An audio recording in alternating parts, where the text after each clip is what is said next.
దివ్యవాణి TV ద్వారా ప్రతి వారం మన తెలుగు ప్రాంతంలో ఉన్న పురాతన ఆలయాల చరిత్రను ఆ ప్రాంత చరిత్రను తెలుసుకుంటూ మమ్మ ఆదరిస్తున్నటువంటి ప్రేక్షకులకు నమస్కారం. మన వంశ చరిత్రను మనము తెలుసుకోకపోతే సమాజంలో మనం ఎంత చులకనైపోతామో, అలాగే మన కథోలిక చరిత్రను మనము తెలుసుకోకపోతే మన భావితరాలకు తెలుగు క్రైస్తవులు ఎవరు, మన పూర్వీకులు క్రైస్తవ్యాన్ని స్వీకరించడానికి దారితీసిన పరిస్థితులేంటి అని ఎవరైనా అడిగితే మనం సమాధానం చెప్పలేని స్థితికి వెళ్ళిపోతాం. అందుకే మన కథోలిక చరిత్రను తెలుగు రాష్ట్రాల్లోనే కాక దేశ విదేశాల్లో ఉన్న మన క్రైస్తవులందరికీ తెలియచేయాలనే సంకల్పంతో పురాతన చారిత్రక నేపథ్యం ఉన్న ప్రతి క్రైస్తవ గ్రామాన్ని పర్యటిస్తూ అక్కడి చారిత్రక విషయాలను తెలుసుకుంటూ ఈ ఆలయ కార్యక్రమాన్ని కొనసాగిస్తున్నాం. అందుకు ప్రతిఫలంగా క్రైస్తవేతరుల నుంచి ఈ మన ఆలయ కార్యక్రమానికి విశేష స్పందన లభిస్తున్నందుకు చాలా సంతోషంగానూ ఉన్నది.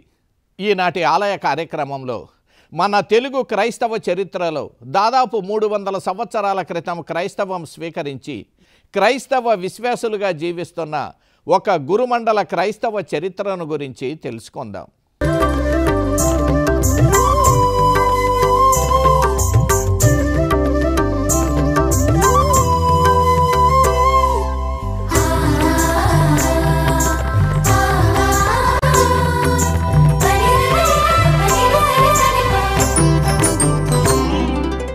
అత్యంత ప్రాచీన చారిత్రక ప్రాశస్త్యం ఉన్న పురాతన కథోలిక దేవాలయాల చరిత్రలో భాగంగా ఇప్పుడు మనం చూస్తున్న ఈ దేవాలయం విజయవాడ మేత్రాసన పరిధిలోని కృష్ణా జిల్లాకు చెంది ఒకానొకప్పుడు బెజవాడ పట్టణానికి దూరంగా ఉండి నేడు విజయవాడ నగరంలో అంతర్భాగమైన గొల్లపూడి గురుమండలంలో నిర్మించిన పునరుత్థాన క్రీస్తు దేవాలయం. ఈ గురుమండలం పీమే గురువుల కృషి ఫలితంగా ఆవిర్భవించినటువంటి గురుమండలమే. ఇక్కడి క్రైస్తవం ముందుగా తమిళ, ఆంగ్లో ఇండియన్ క్రైస్తవులచే ప్రారంభమై దాదాపు శతవసంతాల కథోలిక చారిత్రక నేపథ్యాన్ని పూర్తి చేసుకొని ద్విశతాబ్దిలోకి అడుగుపెట్టింది. ఈ వారం మన ఆలయ కార్యక్రమంలో గొల్లపూడి గ్రామ క్రైస్తవ చరిత్రను, ఈ గ్రామంలో నిర్మించిన పునరుత్థాన క్రీస్తు దేవాలయ నిర్మాణ విశేషాలను గురించి తెలుసుకుందాం. విజయవాడ మేత్రాసన పరిధిలో విజయవాడ నగరంలోని గొల్లపూడి ప్రాంతంలో దాదాపు 100 సంవత్సరాల క్రితమే క్రైస్తవం పరిడవిల్లింది. 1860 నాటి పరిస్థితులను పరిశీలిస్తే విజయవాడ పట్టణమే మచిలీపట్నం గురుమండలంలో ఒక అంతర్భాగంగా ఉండేది. అదే 1960 వచ్చేసరికి విజయవాడ ఒక మేత్రాసనంగా, గుణదల లాంటి ప్రాంతం లూర్దుమాత పుణ్యక్షేత్రానికి నిలయంగా అనేక క్రైస్తవ కేంద్రాలకు మార్గచూపరిగా మారిపోయింది. అనగా 100 సంవత్సరాలలో విజయవాడ నగరంతో పాటు ఈ నగరానికి చుట్టుప్రక్కల ఉన్న అనేక గ్రామాల్లో కూడా క్రైస్తవం ఎలా అభివృద్ధి చెందిందో మనం తెలుసుకోవచ్చు. దీనికంతటికి కారణం ఆనాటి పిమే గురువుల కృషి. ఆనాడు గొల్లపూడి ప్రాంతం విజయవాడ నగరంలో అంతర్భాగంగా కాక ఒక చిన్న పల్లెటూరుగా ఉండేది. గొల్లపూడి కూడా పిమే గురువుల కృషితోనే క్రైస్తవ కేంద్రంగా వేళ్లానుకొని అనంతర కాలంలో ఒక గురుమండల కేంద్రంగా రూపుదాల్చింది. ఆనాడు విజయవాడ నగరం వ్యాపార కేంద్రంగా ఉండి విజయవాడ వన్ టౌన్ పట్టణంగా పిలువబడేది. ఆ తరువాత కాలంలో ప్రస్తుతం కెథడ్రల్ ఉన్న ప్రాంతంతో పాటు విజయవాడ బస్టాండ్ ఉన్న ప్రాంతానికి తూర్పు దిక్కుగా అభివృద్ధి చెందటంతో గొల్లపూడి కూడా నగరంలో అంతర్భాగంగా రూపుదాల్చింది. ఆనాడు గొల్లపూడి ప్రాంతంలో ప్రధానంగా ఉన్న క్రైస్తవులు తమిళము మాతృభాషగా గల రైల్వే కార్మికులు, ఆంగ్లో ఇండియన్లు అని చెప్పవచ్చు. ఆనాడు పీమే మిషనరీలు మచిలీపట్నం కేంద్రంగా సువార్త పరిచర్యలు కొనసాగించేవారు. పీమే మిషనరీల్లో ఒకరైన గురుశ్రీ అర్లాటి గారు 1924 ఏప్రిల్ 19న పీమే సభలో గురువుగా అభిషిక్తుడై అదే సంవత్సరం ఇటలీ నుంచి విజయవాడ నగరానికి చేరుకున్నారు. వారి ద్వారానే విజయవాడ క్రైస్తవ చరిత్రలో నూతనాధ్యాయం ప్రారంభమైంది. ప్రారంభంలో క్రైస్తవం కాస్త మందగమనంగా సాగింది. అనుకున్నంత త్వరితగతిన విజయవాడ ప్రజలు క్రైస్తవం వైపు మొగ్గు చూపలేదు. ఆనాటి లెక్కల ప్రకారం 1938 నవంబర్ 11న వుడ్పేటలో 35 మంది క్రైస్తవం స్వీకరించారు. ఒకానొకప్పుడు గొల్లపూడి బెజవాడ పట్టణానికి కొద్ది దూరంలో ఉండేదని భావించారు. కానీ నేడు విజయవాడ పట్టణం అత్యధిక జనాభాతో బాగా విస్తరించడంతో గొల్లపూడి విజయవాడ నగరంలో అంతర్భాగమైంది. ఆనాడు గొల్లపూడి ప్రాంతం ఒక చిన్న పల్లెటూరుగా ఉండేది. 1939 జూన్ 26వ తేదీన పిమే సభకు చెందిన గురుశ్రీ అర్లాటి గారు ఆనాటి గొల్లపూడి గ్రామంలో మొట్టమొదటగా తెలుగువారికి జ్ఞానస్నానం ఇచ్చారు. ఆనాడు ఈ ప్రాంతంలో విజయవాడ మేత్రాసనానికి సంబంధించిన కొన్ని క్రైస్తవ సమాధులుండేవి. అనంతర కాలంలో విజయవాడ నగరానికి ఆనుకొని ఉన్న గొల్లపూడి ప్రాంతంతో పాటు విద్యాధరపురంలో 154 మంది, 1942 డిసెంబర్ 2న లబ్బిపేటలో 140 మంది, 1943 మార్చి 9న పెజ్జోనిపేటలో 40 మంది, ఇలా విజయవాడ నగరంలో తొలి విడతగా గురుశ్రీ అర్లాటి గారి ద్వారా జ్ఞానస్నానం స్వీకరించినట్లు తెలుస్తున్నది. ఈ విధంగా గొల్లపూడి ప్రాంతంలో తెలుగువారి క్రైస్తవం 1939లో గురుశ్రీ అర్లాటి గారి ద్వారా ప్రారంభమైంది. 1950లో బెజవాడను విజయవాడగా పేరు మార్చారు. 1952 ఆగస్టు 14తో విజయవాడ మేత్రాసన శ్రీసభ చరిత్రలో నూతన శకం ప్రారంభమైంది. అప్పటికి దాదాపు 20 సంవత్సరాల పీఠ చరిత్ర కలిగిన విజయవాడ పీఠం ఇంకా అనేక విధాలుగా అభివృద్ధి చేసి విస్తీర్ణాన్ని వైశాల్యాన్ని పెంచుకోవాలని ఆనాటి విజయవాడ పీఠాధిపతుల బిషప్ బటిస్టా గారు తలంచారు. అందుకు ఒక పటిష్టమైన ప్రణాళికను రూపొందించారు.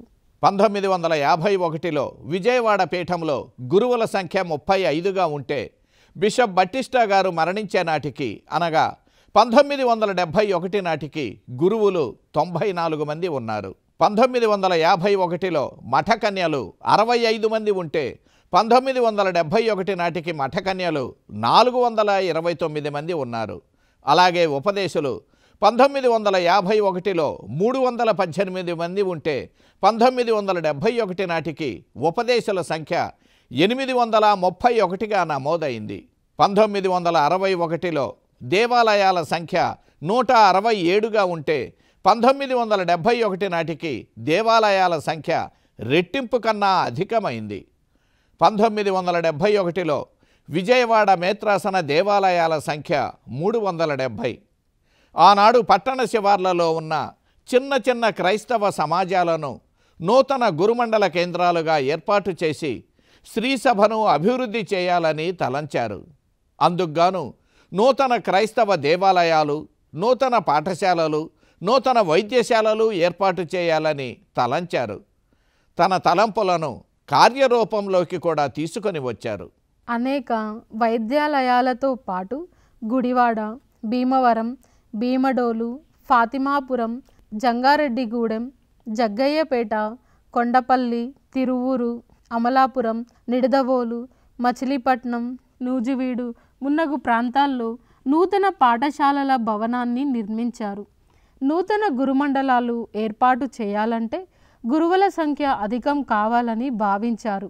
అందుకు గాను క్రైస్తవులను బాగా ప్రోత్సహించారు బిషప్ బటిస్టా గారు. ఇలా అన్ని విధాలుగా విజయవాడ మేత్రాసనం పురోభివృద్ధి సాధించడంతో గొల్లపూడిని నూతన గురుమండల కేంద్రంగా ఏర్పాటు చేయాలని భావించారు. ఈ విధంగా విజయవాడ పీఠ అభివృద్ధికి నిరంతరం శ్రమించడంతో 66 సంవత్సరాల ప్రాయంలోనే బిషప్ బటిస్టా గారు దైవ సన్నిధికి చేరాల్సి వచ్చింది. మరణానికి కొన్ని సంవత్సరాల ముందు అనారోగ్యంతో బాధపడుతూ కూడా విజయవాడ పీఠ అభివృద్ధికి కృషి చేశారు. బిషప్ బటిస్టా గారి అనారోగ్యం కారణంగా వీరి మరణానికి ముందుగానే తుమ్మా జోసెఫ్ పీఠాధిపతులు విజయవాడ పీఠ అధిపతిగా, తొలి తెలుగు పీఠాధిపతిగా విజయవాడ మేత్రాసనానికి నియమించబడ్డారు. తుమ్మా జోసెఫ్ గారు విజయవాడ పీఠ బాధ్యతలు స్వీకరించిన 1 సంవత్సరం కాలం తరువాత 1971 డిసెంబర్ 15న బిషప్ బటిస్టా గారు తుదిశ్వాస విడిచారు. గొల్లపూడి గురుమండలములోని క్రీస్తు పునరుత్థాన దేవాలయాన్ని ఎవరు ఎప్పుడు నిర్మించారు? ఈ దేవాలయ ప్రత్యేకతలేమిటి? ఈ గురుమండల క్రైస్తవుల సంఖ్య ఎంత? గొల్లపూడి దేవాలయ మహోత్సవాన్ని ఎప్పుడు జరుపుకుంటారు? ఈ దేవాలయ ప్రాంగణములో ఏ ఇతర నిర్మాణాలు ఉన్నవి? ప్రస్తుతం ఈ గురుమండలం ఏ గురువు పర్యవేక్షణలో సువార్తా కార్యక్రమాలు నిర్వహించబడుతున్నవి? ఈ గురుమండల పరిధిలో ఏ ప్రాంతాలు ఉన్నవి? ఈ గురుమండల పరిధిలో ఏ మఠకన్యలు సామాజిక సేవా కార్యక్రమాలు నిర్వహిస్తున్నారు? ప్రస్తుతం గురుమండల క్రైస్తవుల సంఖ్య ఎంత? ఇత్యాది ప్రధాన విషయాలను గురించి కొద్దిగా విరామం తరువాత తెలుసుకుందాం. చూస్తూనే ఉండండి ఆలయ కార్యక్రమం మీ దివ్యవాణి టీవీలో.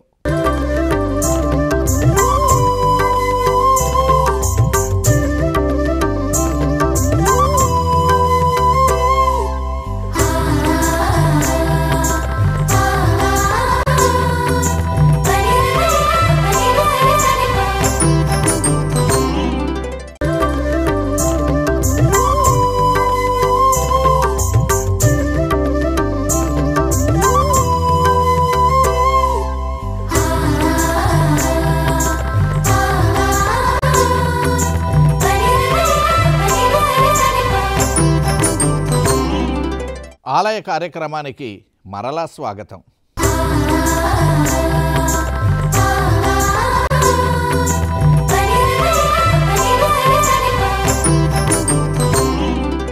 ఆనాడు ఈ ప్రాంతం విజయవాడ నగరములోని పురాతన కేథడ్రల్ సెయింట్ పీటర్స్ కేథడ్రల్ గురుమండల పరిధిలో ఉండేది. 1974 సెప్టెంబర్ 18న పురాతన సెయింట్ పీటర్స్ కేథడ్రల్ గురుమండలం నుంచి విడివడి ప్రత్యేక గురుమండల కేంద్రంగా గొల్లపూడి రూపుదాల్చింది. ఆనాడు కొండపల్లి గురుమండల పరిధిలో ఉన్న కొన్ని ప్రాంతాలను, సెయింట్ పీటర్స్ గురుమండల పరిధిలో ఉన్న మరికొన్ని గ్రామాలను కలిపి గొల్లపూడి గురుమండలాన్ని ఏర్పాటు చేశారు. గొల్లపూడి గురుమండలానికి మొట్టమొదటి గురుమండల గురువుగా గురుశ్రీ చాకో పుత్తమయిల్ గారు శ్రీసభ సేవలు అందించారు. వీరు ఆ సమయములో పురాతన పీఠాధిపతి నివాస గృహంలో ఉన్న కథోలిక కేంద్రానికి డైరెక్టర్గా కొనసాగుతున్నారు. కనుక పీఠాధిపతి నివాస భవనంలోనే ఉంటూ గొల్లపూడి గురుమండల శ్రీసభ కార్యాలను నిర్వహిస్తుండేవారు.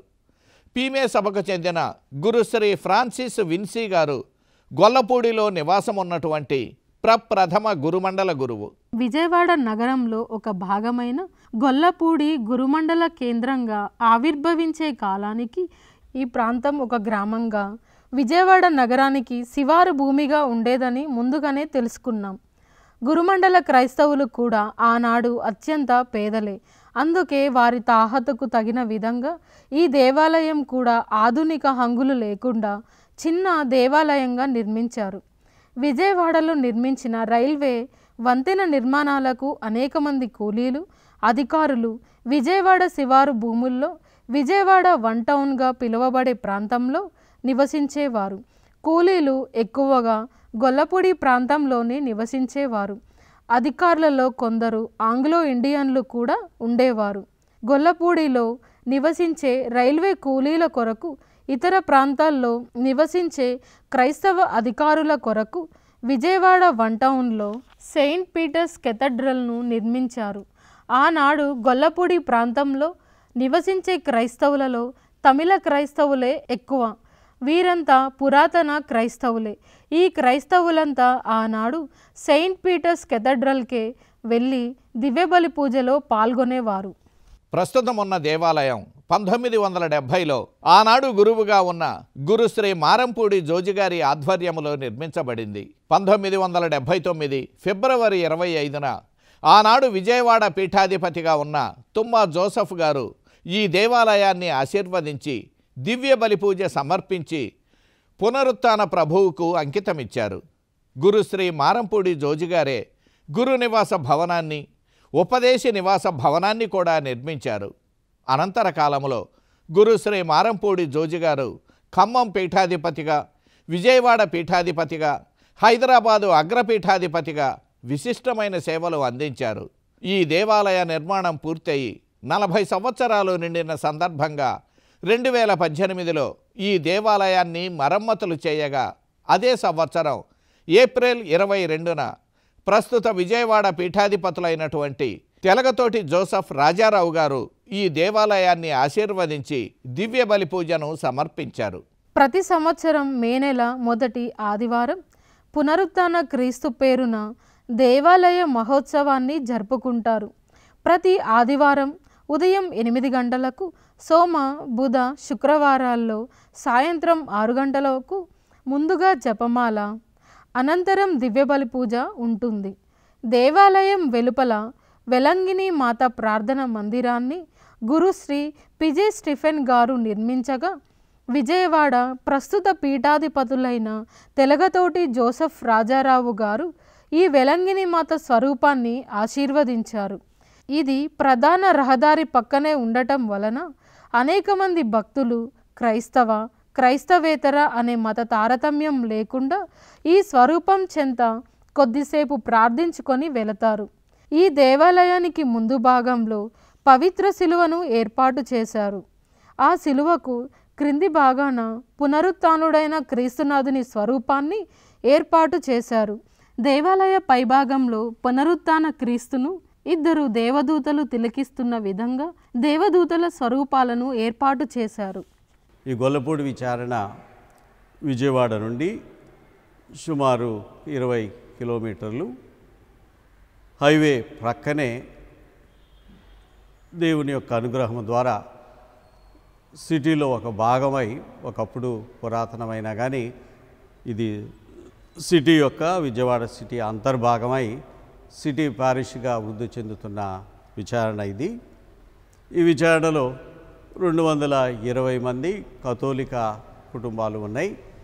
ఈ కథోలిక సంఘం మాత్రమే కాకుండా ఇతర సంఘాలు కూడా చెందిన విశ్వాసులు సమీపంలోనే నివసిస్తూ ఉన్నారు.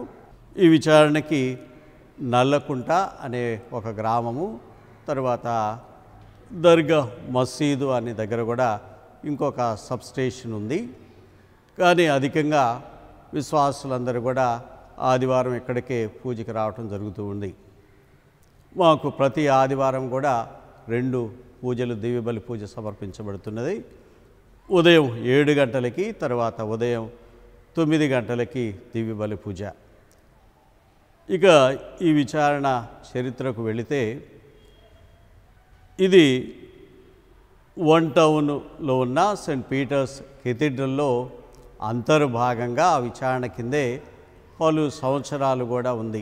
ఈ గ్రామాన్ని మొదటిగా ఫాదర్ అర్లాటి గారు జూన్ నెల 1939వ సంవత్సరంలో ఇక్కడకు విచ్చేసి మొదటి జ్ఞాన స్నానాన్ని ఇచ్చినట్టు మనకి రికార్డుల్లో తెలియజేయబడుతూ ఉంది. 1974లో పీమే సభకు, మిషనరీ సభకు చెందిన ఫాదర్ వించి గారు ఇక్కడ ఆయన కాలంలోనే ఈ దేవాలయము నిర్మించడం జరిగినది. ఇక అక్కడ నుండి కూడా అంచెలంచెలుగా ఈ విచారణ ఆధ్యాత్మికంగా ఎదుగుతూ వస్తూనే ఉంది. ప్రస్తుతం ఉన్న జోజినగర్ విచారణ కూడా అక్కడ గ్రామాలు ఈ విచారణ కిందే ఉండేవి. అది 1992 సంవత్సరంలో అది జోజినగర్ విచారణగా అది విడిపోయినది. దీనిలో ఉన్న కొన్ని సబ్స్టేషన్స్ కూడా దాని కింద వెళ్ళడం జరిగినది. ఇక్కడికి ఈ విచారణకి నేను పీఠాధిపతుల చేత 4 సంవత్సరాల కింద నియమించడం జరిగినది. ఇక్కడ రాకముందు నేను విజయవాడలో ఉన్న సెయింట్ పాల్స్ కెథీడ్రల్కి విచారణ గురువుగా ఉన్నా. ఆ తర్వాత ఇక్కడికి రావడం వలన నాకున్న అనుభవము, వాటి రీత్యా ఈ విచారణని వృద్ధి చేయటానికి నేను వచ్చిన సంవత్సరం నుండే ప్రారంభించడం జరిగినది. మొదటిగా మా చర్చిని రెనోవేట్ చేయటం జరిగినది. ఇది కట్టి సుమారుగా 40 సంవత్సరాలైనది. కాబట్టి ఆవశ్యకతను గుర్తించి దివ్య బలి పీఠము, మందస్సము ఇవన్నీ కూడా 2017వ సంవత్సరంలో దీనిని మేము రెనోవేట్ చేయడం జరిగినది. అంతేకాకుండా గుడి చుట్టూ మరియు మన గుడి ప్రవేశము దగ్గర వెలంగిని మాత మందిరాన్ని నిర్మించడం జరిగినది. అది కూడా బిషప్ గారు జోసెఫ్ రాజారావు గారి చేతుల మీదే అది కూడా ప్రారంభించడం జరిగినది. దేవాలయ అంతర్భాగంలో అన్ని క్రైస్తవ దేవాలయాల్లో ఏర్పాటు చేసే విధంగానే పీఠం వెనుక భాగములో పవిత్ర శిలువపై యూదులచే వధించబడిన క్రీస్తునాథునికి సంకేతమైన స్వరూపాన్ని ఏర్పాటు చేశారు. పవిత్ర శిలువకు దిగువ భాగములో దివ్య సప్రసాద మందసాన్ని ఏర్పాటు చేశారు. పీఠానికి ఒకవైపున పునీత జోజప్ప గారి స్వరూపాన్ని, మరోవైపున బాలయేసుతో ఉన్న మరియమాత స్వరూపాన్ని ఏర్పాటు చేశారు. Sisters of Saint yawns providence సంస్థకు చెందిన మఠకన్యలు 1975లో సెయింట్ అంతోని గారి పేరున కాన్వెంటును ఏర్పాటు చేసి అందుకు అనుబంధంగా వైద్యాలయాన్ని కూడా ప్రారంభించారు. నేడు కార్పొరేట్ వైద్యం పేరున లక్షలు గుంజుతున్న ఈ రోజుల్లో ఈ మఠకన్యలు మాత్రం అనేక మందికి క్రైస్తవేతర అనే తారతమ్యాలు లేకుండా ఉచిత వైద్యాన్ని అందించటం అత్యంత ఆనందదాయక విషయంగా మనం చెప్పవచ్చు. ప్రధానంగా వృద్ధుల విషయంలో ఈ మఠకన్యలు అత్యంత శ్రద్ధ తీసుకుంటారు. క్రిస్మస్ మున్నగు పండుగల సమయంలో మఠకన్యలందరూ కలిసి రోగుల దగ్గరికి వెళ్ళి అభినందనలు తెలియచేస్తారు. అనంతర కాలంలో ఆశా నిలయం పేరున బాలికల కొరకు ITI వృత్తి విద్యా కళాశాలను ప్రారంభించారు. ఆనాటి నెల్లూరు పీఠాధిపతులైన తుమ్మా శౌరీ గారు 1982 ఆగస్టు 13న ఆశీర్వదించి ఈ కళాశాలకు ప్రారంభోత్సవ కార్యక్రమాలను నిర్వహించారు. ఇక్కడ తర్ఫీదు పొందిన అనేక మంది బాలికలు వారికున్న వృత్తి విద్య నైపుణ్యంతో వివిధ రకాలుగా తమ కుటుంబాలను తాము పోషించుకుంటూ ఉండగా, మరికొందరు ఇతరులకు తమ వృత్తి విద్య నైపుణ్యాన్ని తెలియచేస్తూ వారికి మార్గచూపరులుగా ఉంటున్నారు. గతంలో ఈ గురుమండల పరిధిలో దర్గా, అంబేద్కర్ నగర్, నల్లకుంట, సూర్యపాలెం, మహీంద్ర ప్రాంతాలున్నవి. ప్రస్తుతం దర్గా, నల్లకుంట ప్రాంతాలు మాత్రమే ఈ గురుమండల పరిధిలో ఉన్నవి. వీటిలో కొన్ని ప్రాంతాలు నూతన గురుమండలాలుగా ఆవిర్భవించడంతో ఈ గురుమండల పరిధి నుంచి దూరమయ్యాయి. Gurushri Chacko Puthamail, Gurushri Francis Vincy, Gurushri Marampudi Joji, Gurushri George Vadakal, Gurushri Telagathoti Paul, Gurushri CHV Alexander, Gurushri Jose Velikakam, Gurushri Joseph Kallu Parampil, గురుశ్రీ Francis Kavalam, పీమే సభకు చెందిన గురుశ్రీ ట్యూబ్యూరటీస్ రాజా, MSFS సభకు చెందిన M. మాథ్యూ, MSFS సభకే చెందినటువంటి ఇగ్నేషియస్ పుతూర్ మున్నగు అనేక మంది గురువులు ఈ గురుమండలంలో గురువులుగా శ్రీసభ కార్యాలు నిర్వర్తించారు. 2000 విజయవాడ మేత్రాసన కథోలిక డైరెక్టరీ ప్రకారం ఆనాడు దాదాపు 1300 మంది క్రైస్తవులు ఈ గురుమండల పరిధిలో క్రైస్తవులుగా ఉండగా, నేడు ఈ గురుమండల పరిధిలో దాదాపు 2000 మంది క్రైస్తవులు ఉన్నారు. మా కాంగ్రిగేషన్ పేరు sisters of Saint an of providence. మా ఫౌండర్స్ కార్లో టాన్క్రెడి అండ్ జూలియా డి బొరోలో. మేము చేసే పని ఏంటంటే హాస్పిటల్, ఆశా హాస్పిటల్ ఉంది. 1978వ సంవత్సరంలో స్టార్ట్ చేసామన్నమాట. అప్పటి నుంచి మా యొక్క సేవని ఇక్కడ కొనసాగిస్తూనే ఉన్నాం మేము. మా మెయిన్ పర్పస్ వచ్చి ఏంటంటే పేదవాళ్ళు నెల 3వ శనివారంలో వృద్ధులు, ఆడవాళ్ళే కానీ మగవాళ్ళే కానీ మా దగ్గరికి వస్తూ ఉంటారు. వాళ్ళకి మేము ఉచిత వైద్యం చేసి డాక్టర్ గారికి చూపించి వాళ్ళని మేము వాళ్ళ ఇళ్ళకి పంపిస్తూ ఉంటాం అన్నమాట. వాళ్ళల్లో ఉన్న ఆనందాన్ని చూడటమే మా యొక్క సంతోషం. వాళ్ళు సంతోషంగా ఉండాలి, మేము సంతోషంగా ఉండాలని మేము అనుకుంటాము. అదే కాకుండా మా దగ్గరికి వచ్చే ప్రతి పేషెంట్ కూడా మేము మాట్లాడే విధానాన్ని బట్టి, మేము చేసే పనులను బట్టి సంతోషంగా ఉంటారనమాట. అంటే ఇన్ని సంవత్సరాలు మా యొక్క సేవలో వాళ్ళు చెప్పిన ప్రతి మాట కూడా వాళ్ళు చెప్పేది మేము వింటూ, మేము చెప్పేది వాళ్ళు వింటూ ఉంటారు. అంతేకాకుండా మా దగ్గర పనిచేసే వాళ్ళు కూడా అందరం కలిసి ఒక కుటుంబంలాగా పనిచేస్తామన్నమాట. సిస్టర్స్ అందరం కలిసి డాక్టర్తో సహా వచ్చిన వ్యాధిగ్రస్తులకు వాళ్ళని సంతోషంగా వాళ్ళని మేము లోపలికి పిలుస్తూ వాళ్ళ యొక్క బాధలను తెలుసుకుంటూ వాళ్ళకి కావలసిన మందులను, ఇంజెక్షన్స్ని ఇస్తూ ఉంటాం అన్నమాట. ముఖ్యంగా మా ASHA hospital Saint an of providence మా యొక్క ఫౌండర్ స్టార్ట్ చేసిన ఈ యొక్క కార్యక్రమాన్ని మేము కొనసాగిస్తూ ఆ దేవుని సేవలో జీవిస్తూ ఇంకా జీవిస్తూ ఉండాలని, 10 మంది పేదలకు ఉపయోగపడాలని మా యొక్క సంస్థ ద్వారా మీకు విన్నవించుకుంటున్నాం. తెలుసుకున్నారుగా, విజయవాడ మేత్రాసన పరిధిలోని విజయవాడ పట్టణంలో అంతర్భాగమైన గొల్లపూడి గురుమండల చరిత్రను, ఈ క్రైస్తవ అభివృద్ధిని, పీమే గురువుల కృషిని, దేవాలయ విశేషాలను తెలుసుకున్నారనే భావిస్తున్నాం.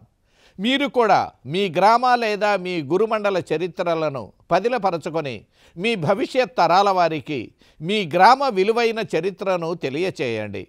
అందుకు మా సహకారం ఎల్లవేళలా ఉంటుంది. మీరు మాకు సరియైన సహకారం అందిస్తే చాలు. మేమే మీ చెంతకు వచ్చి మీ కథోలిక చరిత్రను వెలికి తీయటానికి ప్రయత్నిస్తాం. అనంతరం ఆలయం కార్యక్రమం ద్వారా విశ్వవ్యాప్తంగా విస్తరించి ఉన్న క్రైస్తవులకు తెలియచేస్తాం. వచ్చే వారం మరో పురాతన కథోలిక గ్రామ చరిత్రను ఆలయం కార్యక్రమం ద్వారా తెలుసుకుందాం. చూస్తూనే ఉండండి మీ దివ్యవాణి టీవీ.